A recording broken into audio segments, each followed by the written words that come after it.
다정한 참견.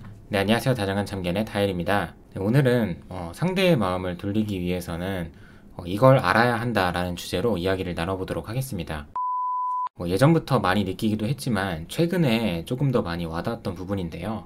상대방이 나에 대한 마음이 예전과 같지 않고 예전보다 조금 식었을 때 그 마음을 조금 돌리고 싶기는 한데 어떻게 해야 할지는 모르겠고 이런 상황에서 많은 분들께서 마음이 조급해지다 보니까 계속해서 이상한 행동을 하고 있다 라고 하시기도 하죠. 그래서 어떻게 해야 할지 잘 모르겠다 라고 하시는 분들의 다수를 보면 핵심적으로 상대방의 마음에 대해서 잘 모르는 경우가 많은 것 같아요. 좀 다른 관점으로 얘기를 해보면 상대방은 나의 마음에 대해서 잘 아는데 나는 상대방에 대해서 전혀 모르는 거죠. 그냥 마음이 식었다라는 이 결론 말고 그 과정 속에서 그 과정 중에는 어떤 일들이 있었는지에 대해서는 잘 파악하지 못하는 경우가 많은 것 같더라고요. 이런 부분을 좀 부정적으로 해석을 해보면 어떤 의미가 되기도 하냐면 평소에 연애를 이어갈 때도 상대를 잘 이해하지 못했거나 아니면 상대방의 말과 행동에 많은 의미 부여를 하면서 그 사람의 감정에 따라서 내 하루 동안의 감정도 왔다 갔다 하는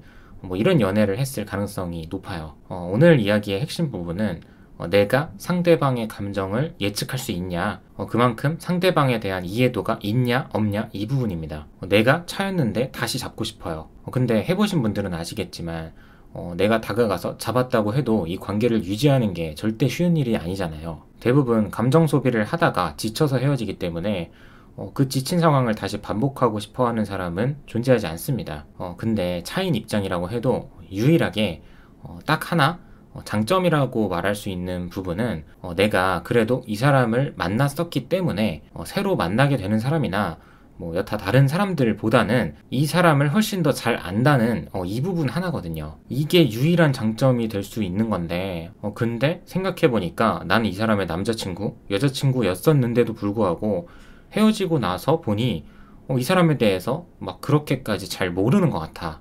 그리고 자신있게 이 사람이 뭘 좋아하고 뭘 싫어하고 어떤 부분에 매력을 느끼는 사람인지 말할 수가 없어. 그러면 사실 상대방의 마음을 돌린다는 게 그냥 딱 들어봐도 어렵게 느껴지잖아요. 우리가 미숙한 연애를 하다가 헤어지고 상대방은 나한테 감정이 1도 없는 것 같은데 나만 미친 듯이 힘들어하는 그런 경우도 마찬가지로 연애를 하면서도 상대방의 감정을 예측하지 못했을 가능성이 굉장히 높고 어쩌면 예측을 해야겠다라는 마음을 먹지 못했을 가능성도 높아요. 이건 우리 관계 속에서 상대적으로 내 감정이 더 주가 되고 이기적인 연애를 이어왔을 수 있다는 의미거든요. 그래야만 이런 경우여야만 내가 상대에게 허구한 날 서운하다고 이야기하고 허구한 날 집착을 할 수가 있어요. 내가 A라는 행동을 했을 때 상대가 B라고 반응을 하겠다. 또는 C의 반응을 보이겠다.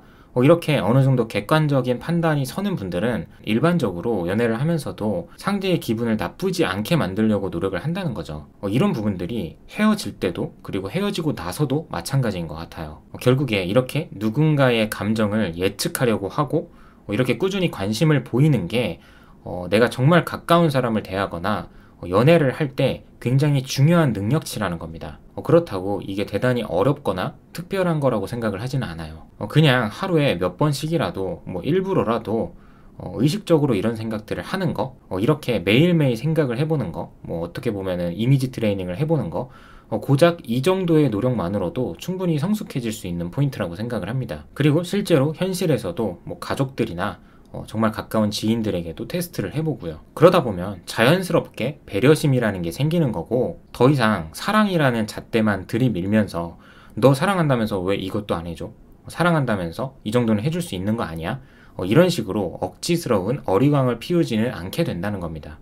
사랑할수록 상대를 받아들이고 인정하라고 말을 하잖아요. 이 내용은 결혼, 연애, 사랑 관련된 서적들에는 빠짐없이 나와 있는 내용이고 저도 과거에 이 내용에 대해서 다룬 적이 있었는데 내가 아는 그 사람의 모습을 봤을 때 내가 이렇게 행동했을 때 이 사람이 저렇게 반응을 할 것 같아. 나는 속으로 이런 게 조금 아쉽기는 해. 근데 이런 상황에서도 상대방이 그런 반응을 보였는데도 내가 그 사람을 사랑하냐, 내 마음이 괜찮냐, 그런 모습인데도 내가 그 사람을 품을 수 있냐, 이 정도로만 생각을 해봐도 내가 진짜 이 사람을 있는 그대로 사랑하는 건지, 아니면 사실 나는 전혀 안 괜찮은데 억지로라도 사랑을 하고 싶은 건지 금방 알 수 있는 부분이거든요. 앞선 내용들을 좀 잘못 받아들이고 오해를 한다면 이럴 수도 있어요. 상대가 어떤 말을 할까, 어떤 반응을 보일까, 이렇게 눈치 보면서 혼자 고민하고 혼자 쩔쩔매고 뭐 이런 그림을 그려볼 수도 있는데, 이런 게 아니라 상대가 어떤 행동과 어떤 반응을 보였을 때도 그냥 그 자체를 평가를 하려고 하지 말고, 나한테 어떤 모습이든 보일 수도 있겠다, 그냥 저게 저 사람의 모습이구나 라고 받아들이는 연습이 필요하다는 거예요. 두 남녀가 서로 처음 만나서 알아가면서 시간을 보내다 보면 서로 처음인 것들이 굉장히 많잖아요. 예를 들면 함께 뭐 취직을 준비하는 시기라든지, 뭐 이직을 하는 시기라든지, 뭐 휴가를 간다든지, 뭐 놀이공원을 간다든지, 뭐 아니면 여행을 간다든지, 뭐 상대의 친구들을 만나본다든지, 이렇게 폭넓게 다양한 경험들을 처음 해보게 되는데, 이렇게 우리가 새로운 환경들을 접할 때마다, 새로운 경험들을 접할 때마다 서로 모른단 말이에요. 어떤 모습을 보일지. 예전 연애라는 기준을 세워놓고 보통 사람들이라는 기준을 세워놓으면 상대방이 그 기준에 부합하지 않을 수밖에 없어요. 그래서 순간순간마다 상대가 어떤 리액션을 취하면서 어떻게 나올지, 이 사람이 감정적일 때는, 예민해졌을 때는 어떻게 반응을 할지, 항상 나만의 기준으로 그 결과를 정해놓고 상대에게 섭섭해하거나 서운해하지 마시고, 어떤 일들도 일어날 수도 있겠구나 라고 미리 다양하게 좀 예측을 해보시라는 거예요. 그렇게 되면 앞선 영상에서도 말씀드렸던 것처럼 적어도 상대를 우상화하게 되는 일은 절대 일어나지 않습니다. 그리고 실제로 일어난 일들에 대해서도 저 사람은 어떻게 저럴 수 있지? 나라면 안 그럴 것 같은데, 이게 아니라 그냥 저 사람은 저런 사람이구나 이렇게 인정을 하고 난 다음에, 그러면 그 모습을 내가 사랑할 수 있는지, 그 모습이 나와 잘 맞을지, 이건 그냥 내가 혼자서도 충분히 넘어갈 만한 문제인지, 이 사람과 계속 갈지 아니면 멈출지, 그 주도권을 내가 가져오시라는 거예요. 정리를 해보면, 내가 누군가의 마음을 돌리고 싶다면 다양한 의미로 내가 상대의 마음을, 상대의 생각을 예측할 수 있는 사람인지, 상대가 나에게 어떤 모습을 보여도 받아들일 준비가 되어 있는 사람인지, 이런 부분들에 대해서 나 스스로 어느 정도 성숙도를 가지고 있다고 생각을 하는지 한번 돌아보시면 좋을 것 같습니다. 네, 오늘도 영상 시청해주셔서 감사드리고요. 지금까지 다정한 참견의 다엘이었습니다.